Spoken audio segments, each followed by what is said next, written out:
मंडळी, राजकारणात दादा म्हटलं की फक्त अजितदादा असं नाव तोंडात येतं. अजितदादा खरंच राजकारणाचे दादा शोभतात आणि आहे, कारण शरद पवारांना वेठीस धरून त्यांनी त्यांच्या विरोधात सत्तेत बसण्याचा निर्णय घेतला. हे चित्र एका रात्रीतून महाराष्ट्राला आणि देशाला समोर दिसलं. तितकं हे सहज नव्हतं. यासाठी ते किती वर्षांपासून योजना आखत असतील याचा अंदाज आपल्याला लावणं खरंच कठीण आहे. पवारांच्या हाताखाली अजित पवार तयार झाले. त्यांचं राजकारण हे संपूर्ण महाराष्ट्रात चालत असलं तरी बारामती हा अजित पवारांचा पिंड आहे. गेली कित्येक वर्ष ते बारामतीतून अगदी सहज विधानसभेत पोहोचत आले आहेत. त्याच मतदारसंघातून महाराष्ट्राला अनेकदा राज्याचे उपमुख्यमंत्री म्हणून अजितदादा लाभले आणि कित्येकदा अर्थमंत्री म्हणून अजितदादा लाभले.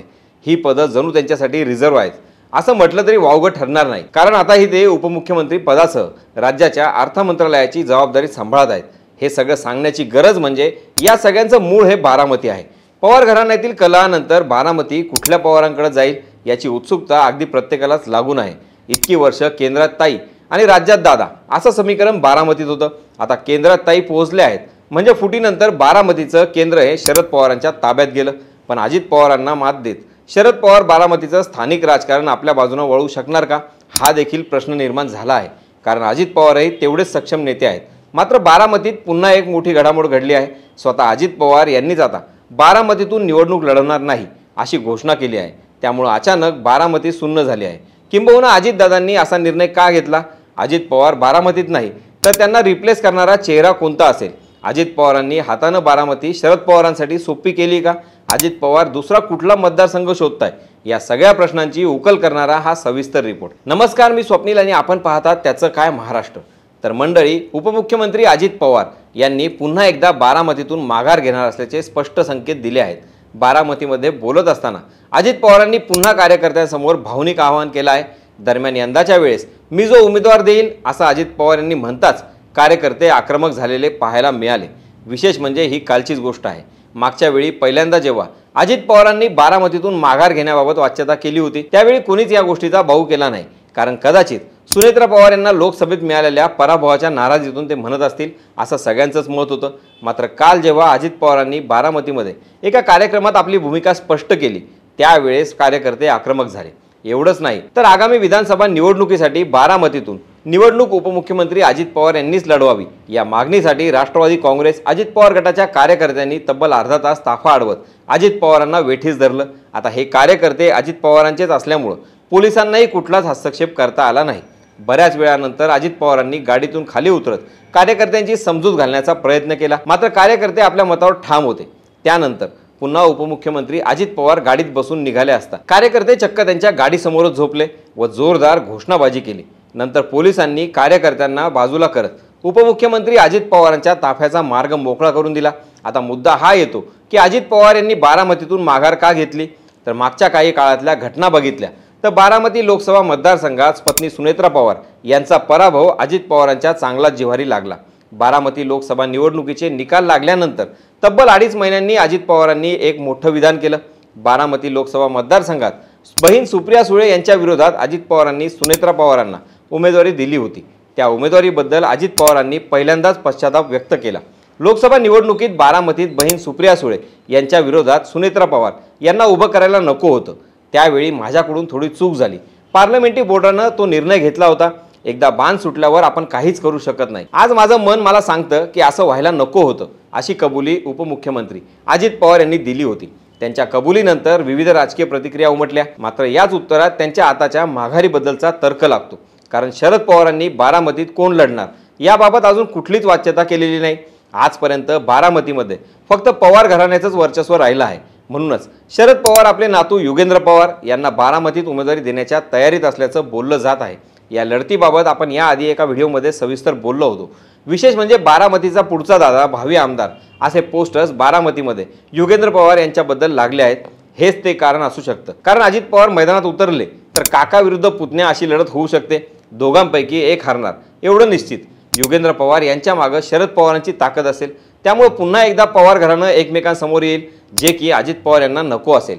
यात जर त्यांच्या हाती पराभव लागला तर एक वेगळी हार त्यांच्या वाट्याला येईल, हे तितकंच खरं. मात्र अजित पवारांनी माघार घेताना एक सूचक वक्तव्य केलं आहे. बारामती विधानसभा मतदारसंघात राष्ट्रवादी काँग्रेस पक्षाचा घड्याळाचा उमेदवार तुमच्या मनातलाच असेल असं म्हणत अजित पवारांनी एक वेगळीच गुगली टाकली आहे. त्यामुळे पुन्हा एकदा अनेक तर्कांना उधाण आलं आहे। अजित पवार यांच्याऐवजी त्यांचे चिरंजीव पार्थ पवार अथवा जय पवार यांना निवडणुकीच्या रिंगणात उतरवणार असल्याच्या चर्चा आहेत। याचा एका अँगलनं असाही विचार करता येतो की अजूनही युगेंद्र यांच्या उमेदवारीबाबत शरद पवारांनी कुठलंच वक्तव्य केलेलं नाही।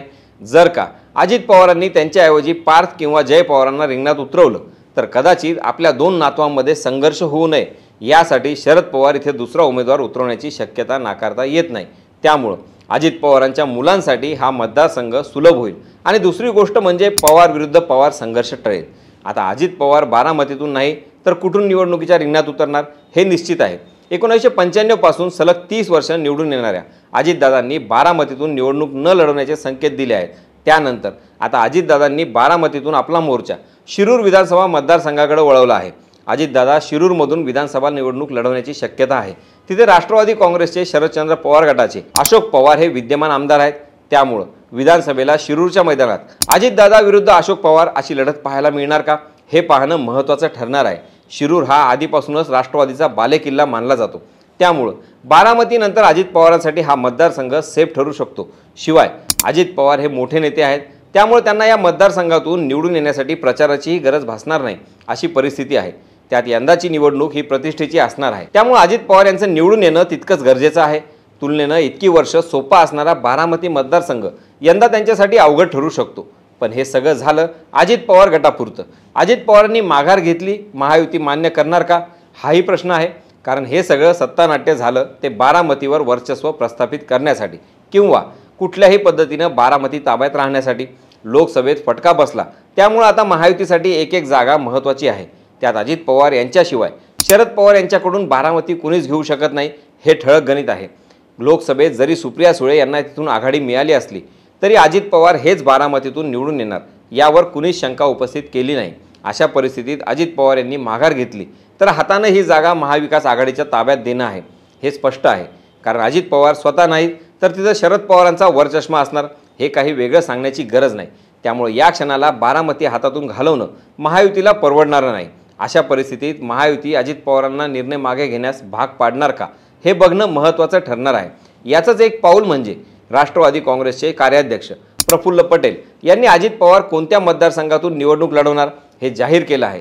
अजितदादा शिरूरमधून निवडणूक लढवणार असल्याच्या चर्चा सुरू असतानाच पटेल यांनी दादा बारामतीमध्येच निवडणूक लढवणार असल्याची घोषणा केली। राष्ट्रवादी काँग्रेस पक्षातील पहिल्या उमेदवाराची आपण घोषणा करत असल्याचं पटेल यांनी सांगितलं।